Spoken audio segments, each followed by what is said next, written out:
الذاكرون عن ذكرك الغافلون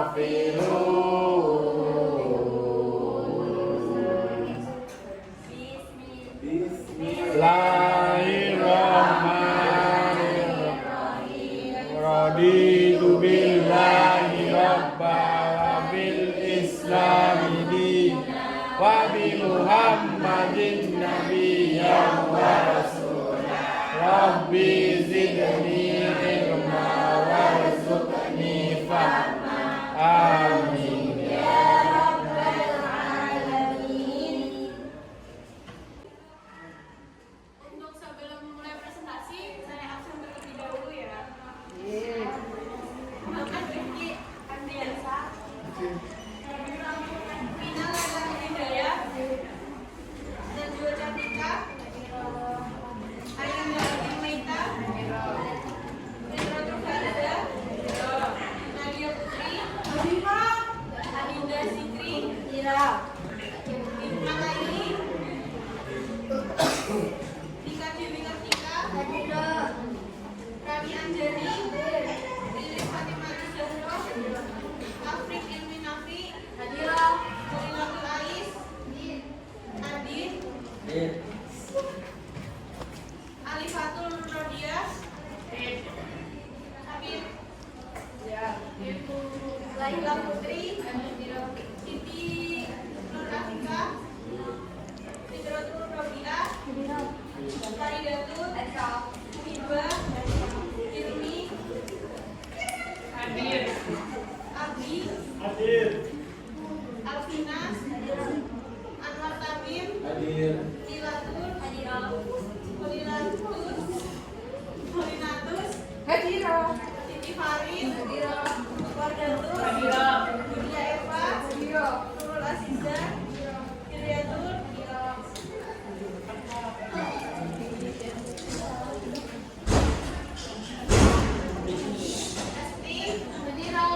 Esti, Nova, Dewi, Afianto, Musbi, Hadir. Sri, Abdullah Hasan, Fitria, Lina, Bella,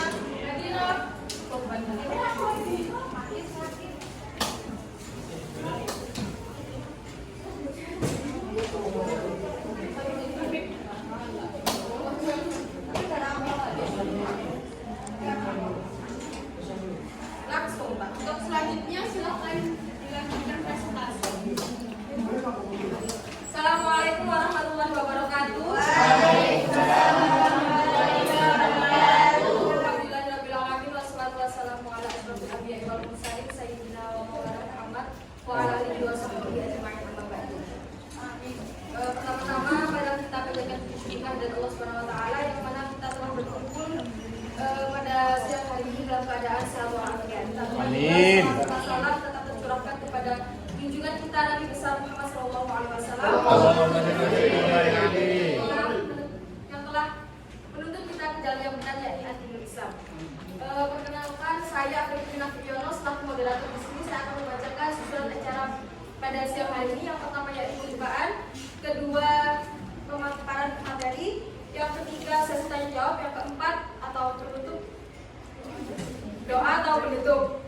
Baik, sebelum acara dimulai, mari kita membacakan surat Al-Fatihah. Ala hadiniyah Al-Fatihah. Bismillahirrahmanirrahim. Amin amin ya rabbal alamin. Kepada acara selanjutnya yakni pemaparan materi kepada kelompok 1 dipersilakan. Assalamualaikum warahmatullahi wabarakatuh. Waalaikumsalam warahmatullahi wabarakatuh. Insyaallah. Perkenalkan, nama saya Rizky Zahra dengan NIM 4211049. Di sini saya akan mempresentasikan tentang sejarah bentuknya dan penulisan serta pemeliharaan Al-Quran. Pengertian Al-Quran, sejarah bahasa Al-Quran yang dari bahasa Arab yang berarti sesuatu yang dibaca. Arti ini mempunyai makna anjuran kepada umat Islam untuk membaca Al-Quran. Menurut istilah, Al-Quran adalah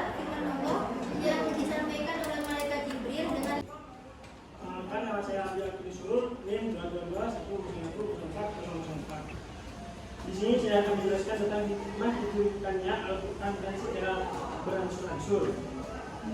Dalam surat Al-Furqan ayat 32 yang artinya, berkatalah orang kafir kepada mengapa Al-Quran itu tidak diturunkan kepadanya sekali turun saja. Demikian supaya kami berkuat hatimu dan kami membacakannya secara tartil, teratur dan benar.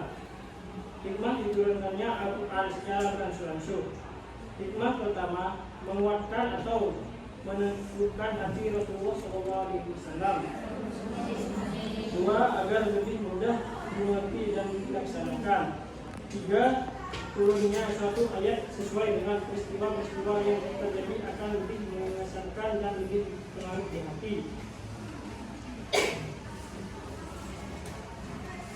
Ini saya mengulangi dengan NIM 222-10-10-46 akan menjelaskan tentang pemeliharaan Al-Quran di masa Nabi dan di masa para sahabat yaitu sahabat Rasulullah.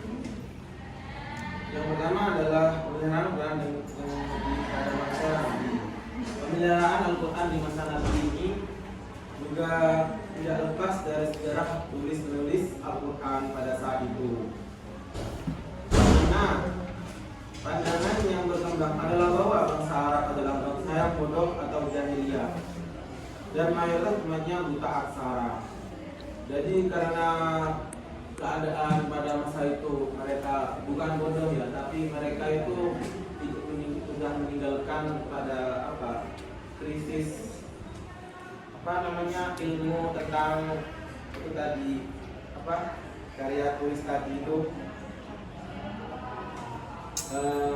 Dan juga itu diabadikan dalam Al-Quran yang artinya dialah yang mengutus pada kaum yang buta huruf seorang rasul di antara mereka yang membacakan ayat-ayatnya kepada mereka, mensucikan mereka dan mengajarkan mereka kitab dan hikmah as-sunnah, dan sesungguhnya mereka benar-benar dalam kesesatannya mereka. Dan juga pada masa Rasulullah menyerah Al-Quran dengan cara menulis itu tidak sebanyak dengan yang menghafal dalam hati. Ada itu karena masyarakat Arab memiliki daya hafal yang kuat dan hafalan yang kuat, itulah yang dijadikan standar intelektual seorang. Jadi pada zaman Nabi itu tidak banyak Al-Quran kayak sekarang. Jadi banyak model-model Al-Quran sebab inilah terbitan ini. Karena pada masa itu orang Arab itu lebih mementingkan pada hafalan mereka. Ya, kan beda kalau sekarang kan.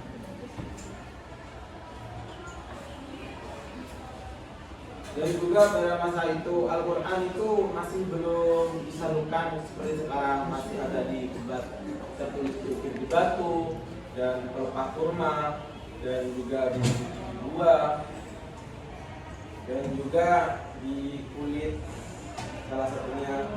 Makanya orang Arab dan sahabat-sahabat pada waktu itu lebih menghafalnya daripada menulisnya, karena mereka tersebut ya mendengar itu diberikan keterangan bersama Rasulullah, bukan dikasih tulisan begitu. Dan berikutnya pemilihan pada masa Al-Quran yaitu pada masa Abu Bakar As-Siddiq, masa Umar bin Khattab dan masa Utsman bin Affan. Dijadikan satu mushaf karena beliau khawatir akan terbunuhnya para penghafal Al-Quran, dan kelanjutannya untuk generasi selanjutnya itu kalau mereka belum menyampaikan itu. Kemudian masa Umar bin Khattab, pada masa Khalifah Umar ini tidak membicarakan Al-Quran, melainkan lebih memperhatikan pada pengembangan ajaran Islam dan wilayah kekuasaan Islam. Al-Quran tidak juga dipahami secara tekstual saja, tapi lebih juga lagi dipahami secara kontekstual. Pada masa Khalifah Umar bin Khattab terjadi penyebaran Al-Quran ke wilayah yang sudah memeluk agama Islam. Jadi juga pada masa Umar bin Khattab ini beliau tidak terlalu fokus kepada Dia juga meneruskan perjuangan Umar bin Khattab untuk menyatukan mushaf tersebut. Tetapi beliau tidak menjadikan itu sebagai agenda utama. Beliau lebih ke perluasan wilayah Islam dan pengajaran-pengajaran Islam di luar wilayah Islam yang lain. Selanjutnya pada masa Utsman bin Affan, Utsman kemudian mengirim sepucuk surat kepada Hafsah berisi permintaan mengirimkan mushaf untuk disalin menjadi beberapa naskah. Lalu Hafsah mengirimkan mushaf tersebut. Utsman kemudian mengirim sepucuk surat kepada Hafsah berisi permintaan mengirimkan mushaf untuk disalin menjadi beberapa. Lalu Hafsah mengirimkan surat tersebut. Jadi ceritanya pada sahabat Utsman tersebut, dan sahabat Utsman ini salah juga menjadi yang paling berjasa dalam pembukuan Al-Quran, karena pada masa sahabat inilah Al-Quran tersebut berhasil disatukan. Karena tadi dibantu juga dengan saudaranya yang juga memiliki mushaf terbanyak, yakni Sayyidatina Hafsah yang juga istri Rasulullah SAW. Karena beliau tahu karena Hafsah itu memiliki mushaf terbanyak, bagiannya itu kan tersebar. Itu Hafsah itu salah satu pemegang mushaf terbanyak daripada sahabat-sahabat yang lain. Jadi ketika itu keadaannya sahabat Utsman itu lagi sedang perang, dan keadaan kayak sudah tidak ada kesempatan lagi, Utsman mengutus salah sahabatnya untuk mengirimkan surat kepada Hafsah mengenai hal tersebut. Jadi pada masa Utsman inilah mushaf tersebut berhasil disatukan. Baik, terima kasih kepada kelompok 1. Acara selanjutnya yakni sesi tanya jawab. Diperlukan 2 orang saja, 1 laki-laki sama 1 perempuan. Monggo yang mau nanya.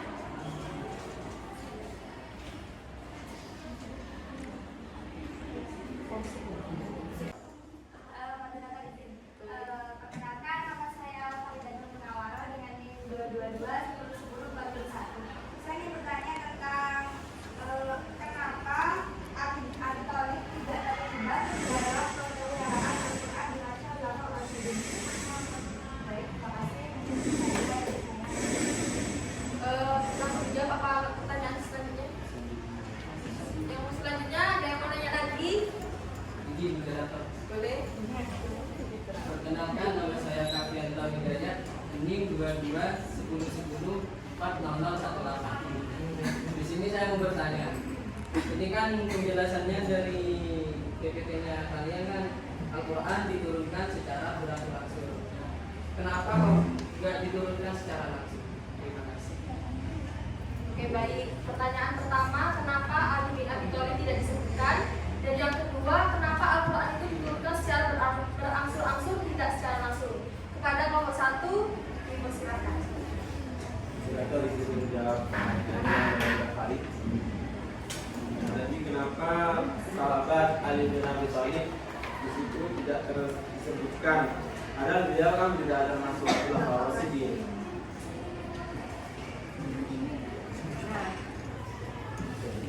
Karena pada masa sahabat yang khulafaur rasyidin yang ketiga itu, yaitu Utsman bin Affan, itu mushaf sudah terbentuk dan sudah sempurna, sudah dibuka. Sehingga pada masa Ali bin Abi Thalib itu mereka hanya memperbanyak saja, memahami saja dan memperdalam Al-Quran lagi, bukan dalam pemeliharaannya. Jadi pada masa Ali bin Abi Thalib itu Al-Quran sudah sempurna. Pendapat saya begitu. Mungkin ada yang kurang dari jawaban saya. Ada tambahan atau sanggahan pertanyaan yang lain? Mbak Fahri cukup. Iya, ini pertanyaan selanjutnya. Silakan.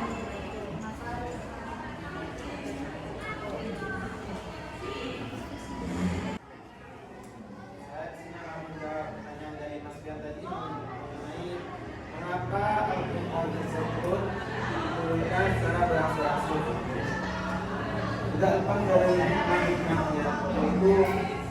sama-sama menguatkan atau menunjukkan hadir Rasulullah.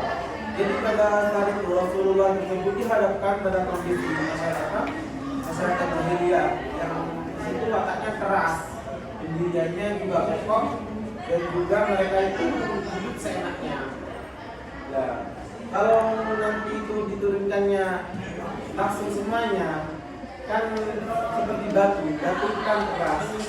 Jangan langsung kalau batu mau itu ditahan, jangan langsung kita keluar begitu. Nanti kan hancur jadinya batu tersebut. Tetapi kita ukir itu sedikit demi sedikit, nanti itu ya akan menjadi pikiran yang bagus. Jadi seperti itulah tujuannya Allah itu menurunkan ayat tersebut secara langsung. Yang kedua, agar lebih mudah dimengerti dan dilaksanakan. Yang itu sudah umum kita ketahui bahwa setiap materi itu kan kita saja menerima materi itu tidak bisa langsung semuanya langsung kita terima. Tentu saja ada sebagian orang yang bisa, tapi ketika itu di apa ya namanya dicicil gitu secara berangsur-angsur dan secara kesinambungan, mereka akan lebih paham dan mudah dimengerti, dan juga dalam pelaksanaannya mereka tidak merasa terbebani. Jika ayat tersebut langsung diturunkan secara banyak, tentu saja mereka akan merasa terbebani dengan kondisi mereka yang pada saat itu. Yang ketiga adalah turunnya satu ayat sesuai dengan peristiwa yang terjadi. Turunnya itu satu-satu. Mengapa? Karena kalau turun begitu ayat yang belum terjadi permasalahannya, nanti kan orang itu buat apa ayat ini kan? Jadi kalau tulis persatu sesuai peristiwa, itu kan kita langsung kan kita seperti kita sendiri kalau mendapat pengalaman itu apa yang kita alami tersebut, ada juga filsuf yang mengatakan itu apa yang kita tulis akan lupa dan yang kita alami itu akan kita ingat terus. Jadi mengikatkan ayat-ayat tersebut pada peristiwa dan kejadian sehingga tersebut menjadi sejarah dan juga memperkuat tentang kebenaran ayat tersebut. Oke, baik. Teman-teman ada tambahan atau sanggahan? Cukup ya. Baik,